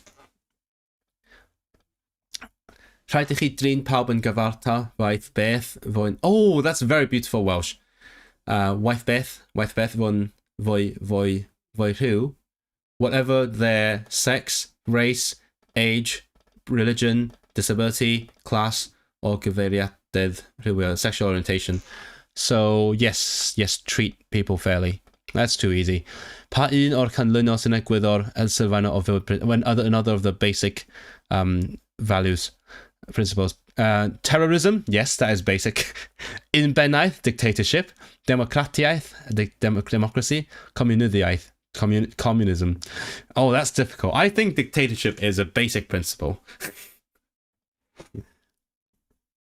These questions on the UK. Yeah, I know. I clicked on the easiest one. I know this is easy, except the history one. We can speed through that. We can speed run it and then do something different. Neither Lashai, not the intent. But I'm just getting a feel of how it would be if I were to do this in Welsh. Well, when I do this in Welsh, right? Neither Lashai, not the intent. Parchid gyfraith disgwyl cael dod yn breswylwyr parhaol. So people who do not respect the law should not expect to become permanent residents. Oh, that's difficult. I'm guessing yes. Yeah, if you don't respect the law, you should not expect to settle in the UK. That makes sense. But expectation, like... Pa ddau o'r rhain yw gwerthoedd craidd a chyfrifoldebau Cymdeithas Brydeinig. Which two are... What is craidd? Craidd are core. Which are core values and responsibilities? Don't act responsibly. Vote in elections and national and local elections. Work and provide for yourself and your family. Share the same opinion as your partner all the time. Again, weird question, but I guess it's not this or this. So I guess it has to be these, right? Even though Britain is one of the most diverse society of the world, there are a set of values that are that everyone can agree with. These values include, obey the law, be aware of other people's rights and respect it, treat people fairly, behave responsibly, help and protect your family, respect the environment, treat people equally, whatever, and then work to support yourself and your family, help people, and vote. The human rights specific, being the one going through tests. Do you think killing people is cool and funny? What destroyed London in 1666? I'm guessing it's a fire. Yeah. I know there's a London fire. I didn't know it was 1666, but if you're asking about it, it's probably the fire. Nuclear work, plague, water. Yeah, it's Charles II. Okay, I didn't know that. It was in Charles II. Okay. Charles I died in like 1649, right? There was plague. Thousands of people died from the plague in the poor areas, and then a fire destroyed lots of the city, including lots of the churches and also the cathedral. So this is a trick question, because in 1665 lots of people died from the plague. In 1666 the fire destroyed the city. So that's a trick question. Pa ddau beth mae'n ofynnol I chi orfod gwneud cais am ail arnyd dynasyddiaeth Brydeinig? What two things you need to do to get to settle, basically? Perthynas yn y DI gyda passport Brydeinig? No. The relatives in the UK. A valid overseas passport. A certificate of passing this test, kind of meta. Knowledge of English language. I guess these two, right? Yeah. So you need to know English and you need to pass this test. Again, this debatable. And also, yeah, it's weird because it depends on your visa route, because some people have to do it before they settle, which is like me. I'm not getting citizenship yet. I'm settling, but some people have to do it when they get citizenship. So it's a bit weird. Pa ddau byddwch yn cytuno nhw wrth gwneud cais I ddod yn breswylydd parhaol? What two things do you agree to when you become a permanent resident? It's like a terms and conditions. Stay in the UK forever. Respect the law. Yeah, I know that. Probably this one. Accept the responsibilities. Yeah. And support the... What? Support the coalition government. How old is this question? This was... What was it? 2010 to what? 2015? Jesus Christ. That was a decade ago. No, I don't support the coalition government because it doesn't exist anymore. Gan is a by, like by the fire. Gan is without an in Irish. In Scottish Gaelic it's gun. because I know guncheku without a doubt. Guncheku. Settlement a different thing from it is a different thing. You do the first. You do the settlement first. Pa un o'r canlynol sy'n egwyddor sylfaenol of another one. Same question. What is a fundamental principle? Inequality, intolerance, extremism, individual freedom. That's a stupid question. Skip it. What is your responsibility? Choose 2. Go to your local pub. I agree. Go to your local pub.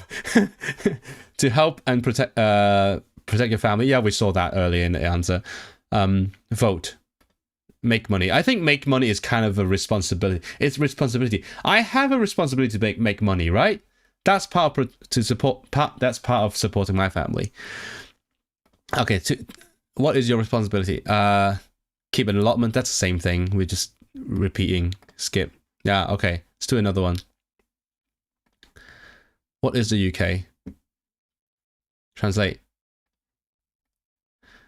Pa un o'r canlynol sy'n rhan o'r Deyrnas Unedig. By the way, any Welsh speakers here, can you confirm how you pronounce this word? Do you say dy? Do you say dy? Do you say Deyrnas Unedig? Gan is not by the fire. No, but like destroyed by in that context, it is destroyed by the fire. So like, for example, it was confirmed by me. Caniatawyd genafi. Right? Caniatawyd geni. So it confirmed by me. Or dinistruid. How the impersonal part is really hard to pronounce. Dinistruid gan natan. So destroyed by the fire. Ecuador is a country. People have a duty to go to local pub. Yeah, that's what I said. Okay. Terms and conditions.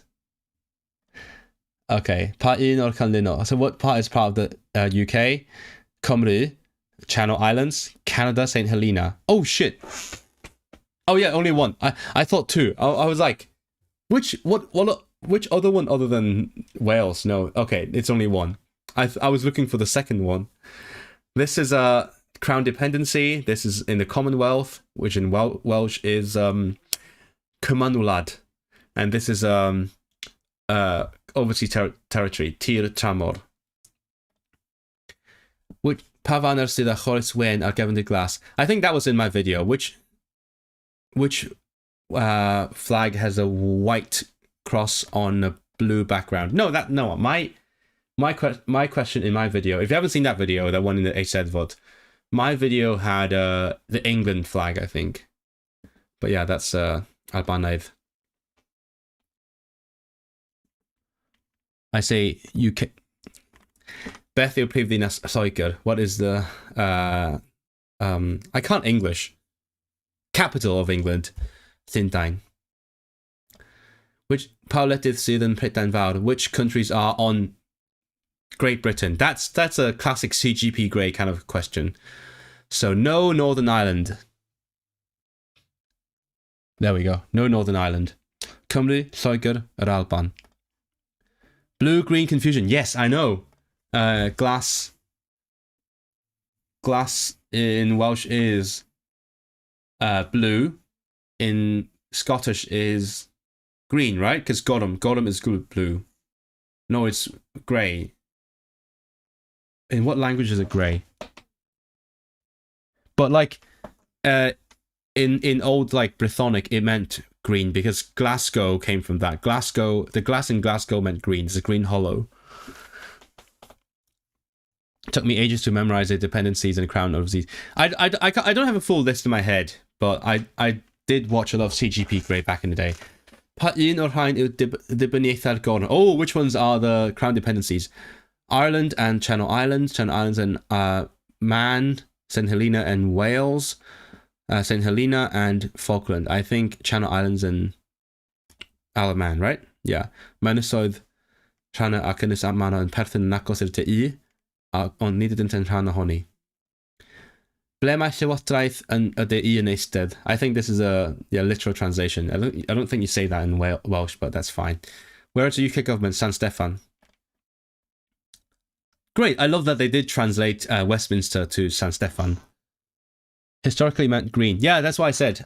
Because Glasgow is from Brythonic languages, aka like old Welsh, and that back then glass meant green.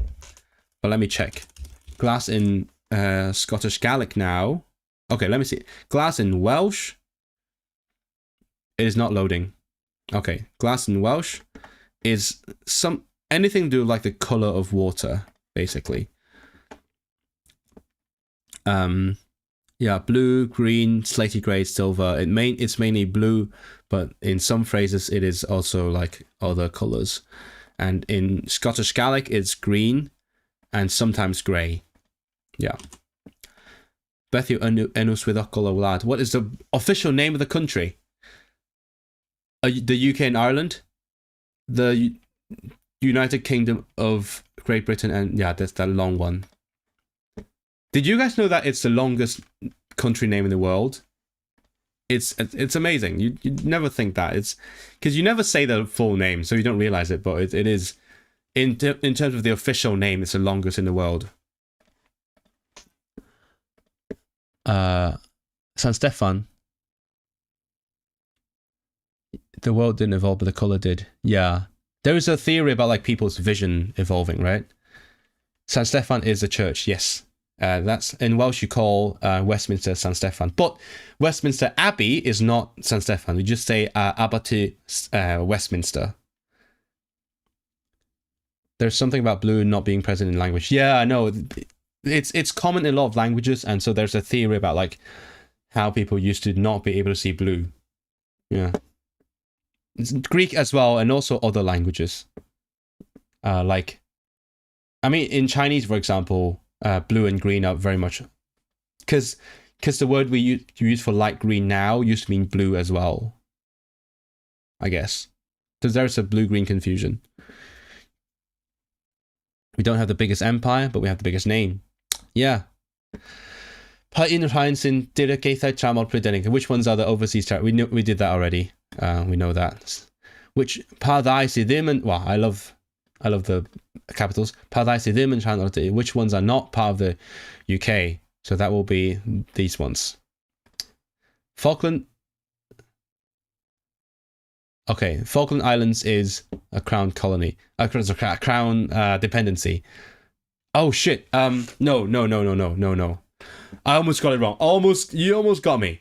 You almost got me. That's not a crown dependency. That is overseas territory.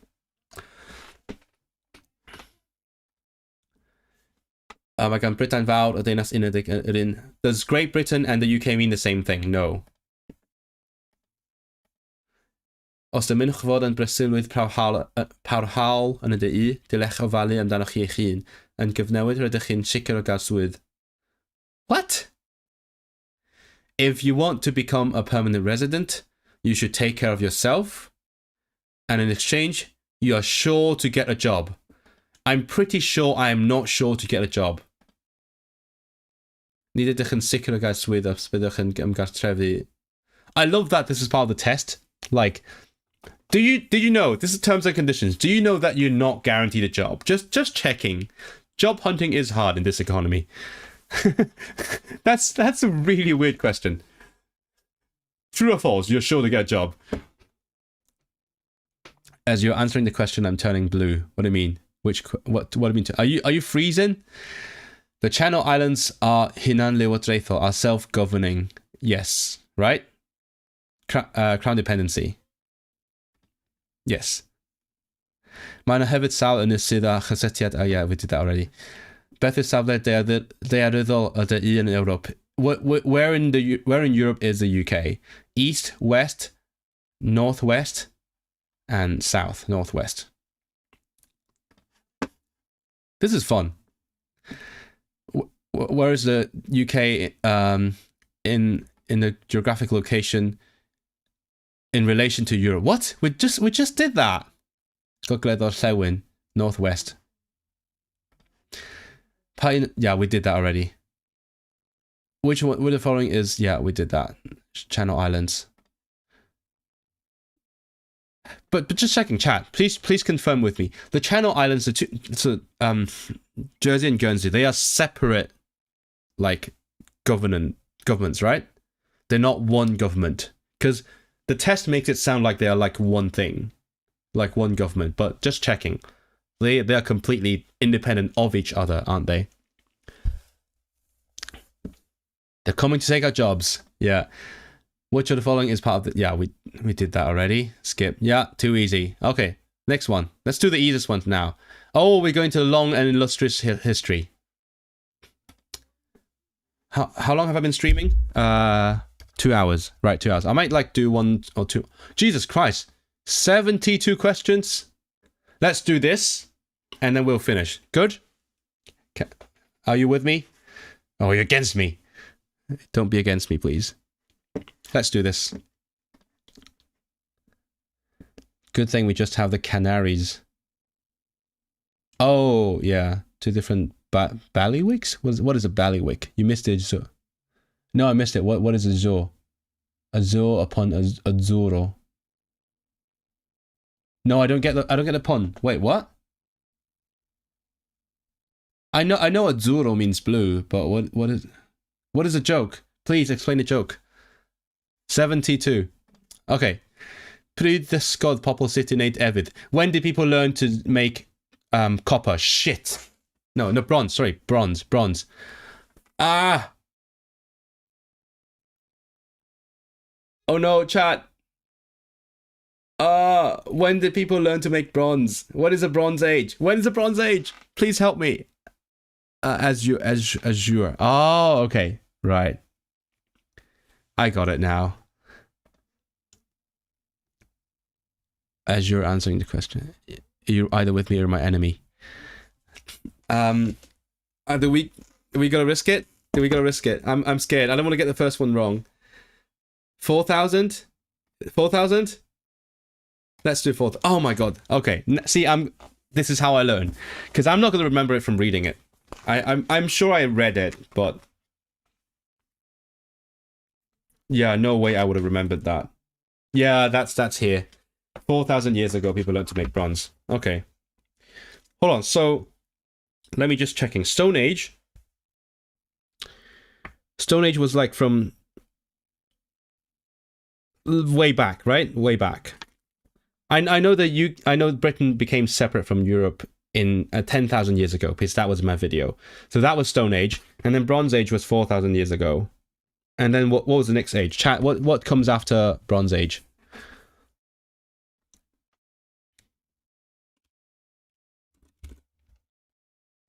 Is it like...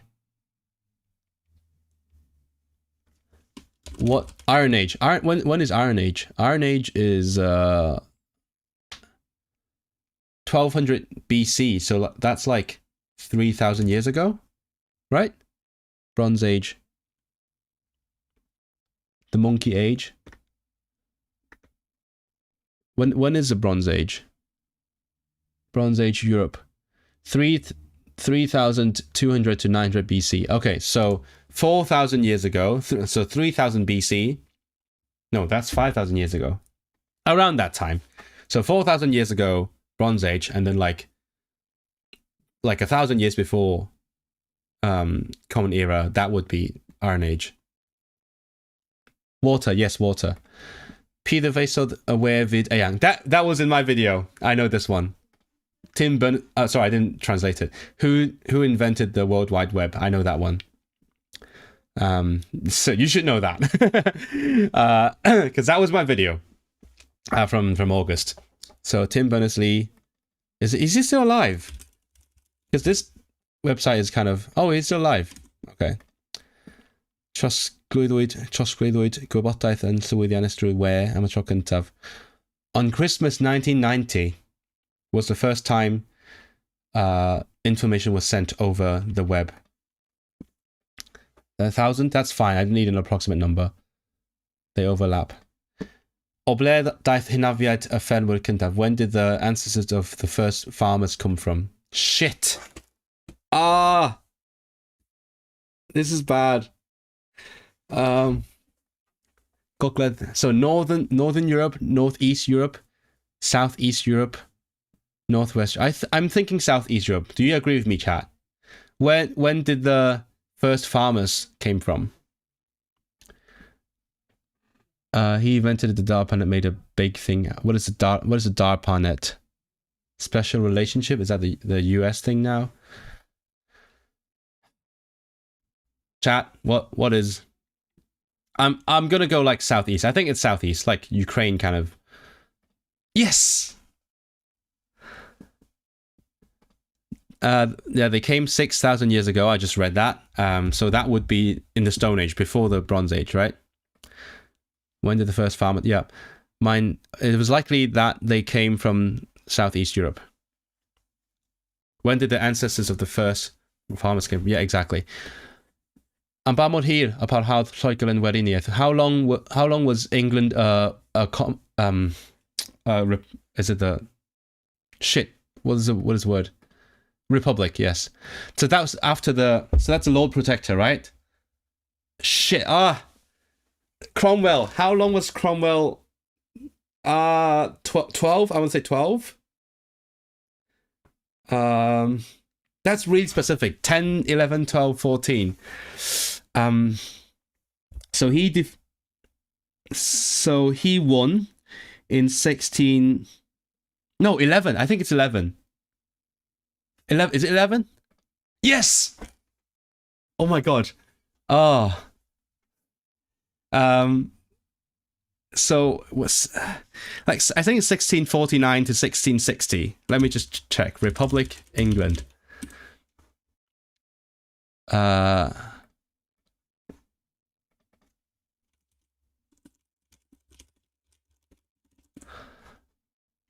might not be able to do the whole thing this time. Cromwell, 1649 to 1660. Yes, I was right. Oh my god, I'm good at this. Okay, I'm gonna do like a few more, and I'm gonna end the stream because I need to be somewhere else. Bernaith started Rhydlan. Oh shit. I read about this. What did the Rhydlan thing do? Is it like the Wales and England thing? So they connected Britain and England. That doesn't make sense. Ireland and England, Scotland and England. So it has to be Wales and England, right? Because Rhydlan is in Wales. In 1284, I don't remember this one, but okay. Edward I. Oh, I know Edward I from reading a novel. He made it and then connected Wales to the Crown of England. Annexed Wales, yes, that's the one. Commonwealth of the First Conquest, not the proper merger. Wait, what do you mean? When's the proper merger? Who set up the ymgyrchoedd gwrth gaeth wasiaeth ffurfio cyntaf? Who started the formal campaign against slavery? So the Roundheads, not the Roundheads. Roundheads were in the Civil War, right? The Quakers, Cavaliers, Jacobites.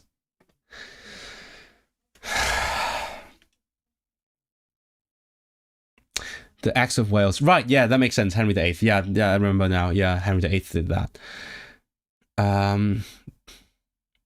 You need to know the backstory of a country, but it's too much.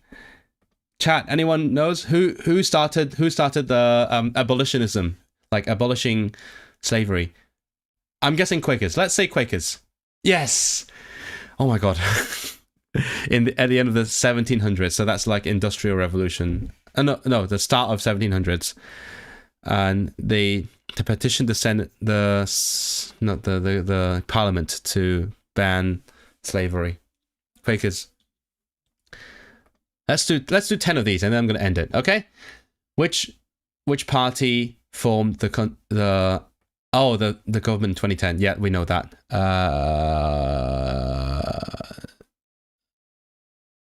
It was a coalition. Yeah, I know that.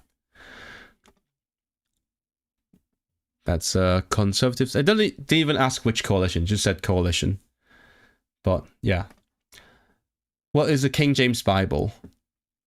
The first English Bible? A new translation in English?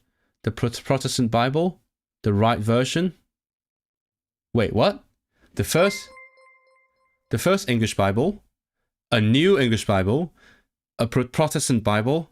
The correct Bible? I'm guessing... The first English... Oh, shit! That's the first one I got wrong. So one thing that James did was make a new translation of the Bible into English. It's called King James Bible, and the authoritative Bible, a definitive Bible. It was not the first one. It was the one that kept getting used in lots of authorized version. Lots of Protestant churches. Oh well, oops. First one we got wrong. Okay. When did, I don't know the English for this though? Like cancel? When did Scotland cancel authority of the Pope? Abolish the authority of the Pope. I actually don't know. I have no idea. Because the Reformation was in the 1500s, but Scotland, is it when they joined England?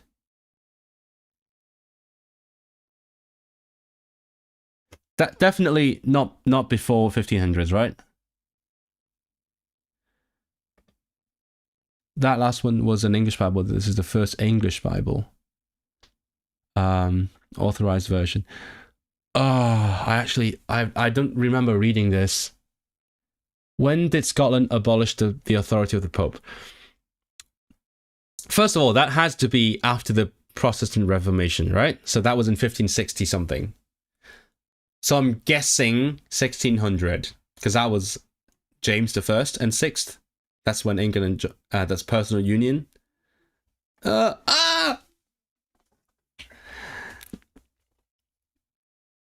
Oh well. 1560. Scotland was influenced by the Protestant ideas. In 1560, the Protestant Parliament of Scotland mostly abolished the authority of the Pope in Scotland and became Catholic services became illegal. Damn it. Okay. Damn, I thought they were later. I thought that's when they joined England. Where can you find Boudica? How is it phrased? The Queen of the Iceni. I think it's in Suffolk. Fuck, it's in London. I thought London at first, but it was too obvious. I know what it is. It's a Celtic queen, but I know it's in the southeast, but I wasn't sure where. Yeah. So one of the tribal leaders that fought against the Romans was Boudica, and is in the eastern England, and she was remembered today. And there is a statue in London near the Parliament. Yes, I know that now. Oof. Iceni. No, I'm not pronouncing that. Iceni. That's horrible. They almost abolished a monstrous regiment of women. It should be in Suffolk? Why do you say it should be in Suffolk? Please justify me. Please make me feel better about myself. What was the Canterbury Tales about? Stories people told. So, life in Canterbury, stories people told each other, legends of Canterbury about the king, people fighting near Canterbury. This one. Geoffrey Chaucer. Yeah, Chaucer. They're going to Canterbury on a pilgrimage. They decide to tell stories to each other about the on the way, and the poems are described as one of the some of the stories that they told each other. The Canterbury Tales. Yep. What was the main crop in Ireland in the 19th century? Is it potato? Potato? Tomato? Tartan. I was thinking tartan. Potato, right? Yeah. Potato famine and all that. Wait, when was the potato famine? Is it in the 19th century? Yes, in the 19th century. So people depended on potatoes for the diet. So this is cucumber. This is Gwyneth is I forgot the English. Gwyneth wheat. And in the middle of the century, the potato crop failed, and then bam, famine. Which tribes conquered Britain after the Romans left. After Romans left, so it has to be like Jutes and Anglo-Saxons, right? Not the Vikings. The Vikings came later. Normans came later. Yep. So Romans left in 410. I didn't know that. That makes sense. Different. Oh, they went to defend the rest of the Roman Empire. So like we couldn't have this big of an empire. Let's leave. And then Jutes and Anglo-Saxons came. Okay. That's it, I guess. Yep, that's a paywall. That's a good point to end. Oh my god, that was not easy. Does Welsh have a genitive case? It used to. Byddig. I know Byddig. Actually, I know the Welsh name because I studied in Welsh. I looked it up. The tribe was based in Norfolk and Suffolk. Good. Thank you. I was close to right. She lived there, but the statue is in London. Taten. Let's call the whole thing off. Ownership is given by the name of the owner, followed by the... Yeah. Just all of Britain. I'm with you. Let's shut it down. I'm not committing treason. I'm going to have to swear allegiance to Charles, so I'm not going to say anything. Quick question. What software do you use to make map of places using a Welsh name? I just got an SVG, popped it in Inkscape. It's not the best, but I'm still figuring it out. If anyone wants to work with me on like a nicer map, I'm very open to that because I don't know anything about doing that. I've been thinking about that again. I really want to finish that project. I want to make that into a nice poster and then make it merch. Not for the sake of making money, but for the sake of sharing this because I like the project. Sorry, context. I made a map of the UK, but only the parts with Welsh names, and I got like all the Welsh names of like English and Scottish places in there as well. Love me king, love me countries, God save the bloke. Yeah. Anyway, so I have to leave now. Thanks for hanging out with me. Hope this was interesting, and I think this is more interactive than it used to be, right? Let's do the questions together, and you can see me get it wrong in real time. So I'll see you next time. Bye.